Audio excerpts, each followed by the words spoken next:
cult followings for roles in sci-fi hits. She played Lois Lane in Smallville, and he was Dr. Daniel Jackson in Stargate SG-1. All right, well, now they are starring together as on-again and off-again lovers and adrenaline-seeking surgeons on the supernatural medical drama Saving Hope. Take a look. Stay back. Slow and steady, right? Right. Slow and steady. Zach! Alex, you're back. Whoa. What do we got? 32-year-old female penetrating chest wound with blood trauma from a car crash. You find her on scene? We arrived at the same time. On three. 1, 2, 3. I can't breathe. All of the details on Saving Hope Season 4 premiere are Erica Durance and Michael Shanks. Welcome. Very exciting.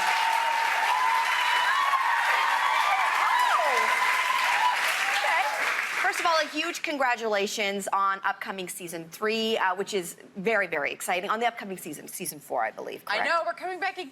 Which is, you're back. So what's interesting is that, Erica, you were experiencing a little bit of life imitating art, imitating life, because your character was pregnant. You were also pregnant in real life, and now Alex is dealing with going back to work after mat leave. So are you. So let's see, how has this all played out on set, off set, with you juggling these two very interesting roles at the same time? You know, it's been a little bit crazy. It's really surreal, and it just never stops. And I just didn't realize how much you can accomplish with very little sleep and continue working. I might want to ask Mike. I might not be that pleasant to be around at work, She's but wonderful. Now, I know you're a dad. We were saying you're a dad of 3, and have you actually been tapped yet for any babysitting duties on set? No, not yet. Not with hers anyway, but we have, excuse me, I had to spit all over myself. That was great. That was awesome. Yeah, Carrie, wipe me, because you know how to wipe babies.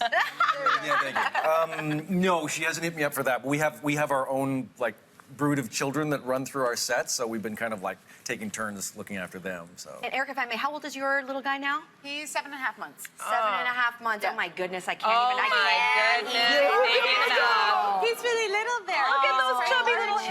hands. Too cute. Yeah. Oh gosh. Every time I see newborns, it does things to me. It's not good. Okay, so so let's talk about this show. And Season 3 ended. I mean, there's a lot of obviously death in the show because it's dealing with a hospital, and sometimes in the show, people who die sort of come back in ghost form. But Season 3 ended with quite a shocking death. I dare say a kind of Game of Thrones level of death shock. So, can we expect that kind of types of shocks in the new season? Oh, look at this. Wow. Cat got your tongue? You know what I like about this season is that you're seeing that some of the ghosts aren't always all well-meaning. So there's a little bit more malevolence coming in, and of course, Michael deals with that a lot more than I do. But it's another angle to be playing, and so it's a little bit more. It's a little bit darker. I think we also proved, though, with the death of the Joel character that nobody's entirely safe too, which gives, you know, there's shows that you can sort of like, you know, if you stay down there and kind of keep it really nice and safe and on the QT, there's no stakes. And when you introduce that concept that, you know, any time anybody could go. Well, except for you, probably. But anyway, anybody could go.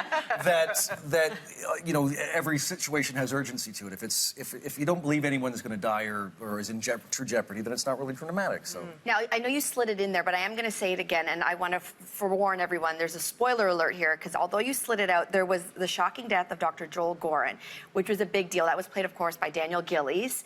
It was shocking. It was very shocking. I was shocking. watching because I didn't know. Well, I knew that he was dying, but I didn't know how they were going to do it. And so I was watching it with my husband way after it had played. It was a rerun, and we were like, "Oh my goodness, he really died." He really died. But then what's the vibe release? It was. Okay, so then what's the vibe on set then? If you feel that sort of no one's safe and anyone could be in jeopardy, that's got to be an interesting atmosphere. Well, I think based on that, it was because it was such a shock. I mean, we didn't find out until, I mean, you may have found out a little earlier. We found out the day before the read-through that this was going to happen. Wow. And it was, you know, a little bit like, what? Like, seriously? This is really going on? And then the way it happened, of course, being as kind of graphic and, you know, horrendous as it was, you're like, man, like, don't piss off the producers on this thing. So. coming up to me and being like, "Hi, so how's it going today, Erica? Everything good? Everything good?" I'm like, "I'm not gonna kill you. It's not up to me. It's above my pay grade." But people were like, "Oh, just try to get along with her, will you?"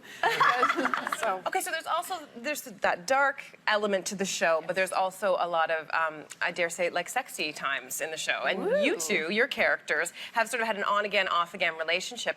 And I just want to know, like, what's in store for this season? Are you going to be on again? Well, and off again. No.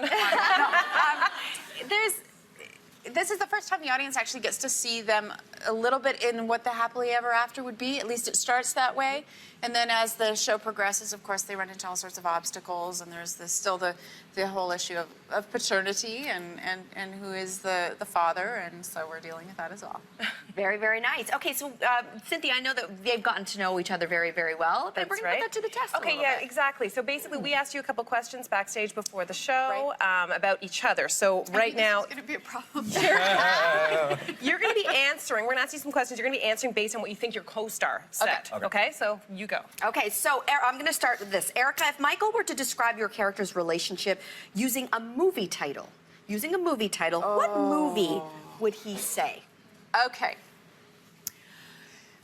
I kind of have an idea, but I have a twist on it that I think Mike would say that people wouldn't know. Okay, what movie title? Because we already talked about it as part of our show anyways. It's Ghost. Okay, Yes. let's see. Is that what Michael said? Yes!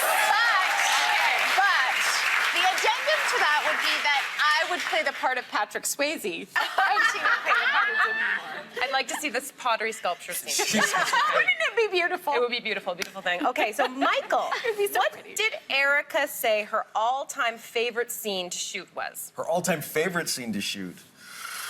Oh boy. No, give me a hint. I'll get this. I'll nail the crap out of this. I have no idea. I know her least favorite one. I don't know her favorite one. Do you want to? Do you want to give him a hint? It was... Were you eating something? No. Oh, it was one of the love scenes with me. Let's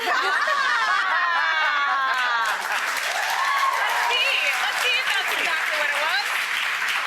Season 1, Alex fighting with Charlie. What? Is that anticlimactic for you? Alex fighting. That wasn't my favorite scene. Oh. Somebody lied to Okay, you. so we lied. Okay, all right. Okay, how about this one? We're going to get back on track. Erica, who is the most embarrassing artist on Michael's playlist? Oh, my God. I don't know, embarrassing for whom? 'Cause I kind of like this answer. I really like this answer. Oh, really? Yeah. I don't know. I would say I would like for him to have something like singing to Celine Dion in the shower. Oh, we wish. More like rapping to Kanye. Whoa! Kanye West. That's it. Yeah. That's it. Hey, you guys, this has been a ton of fun, and congratulations on the next season. Thank you. for stopping by. All right, so Saving Hope Season 4. It premieres on CTV's hit Thursday night lineup. That is tonight at 9 p.m. You can also catch it on CTV Go, and we'll be right back.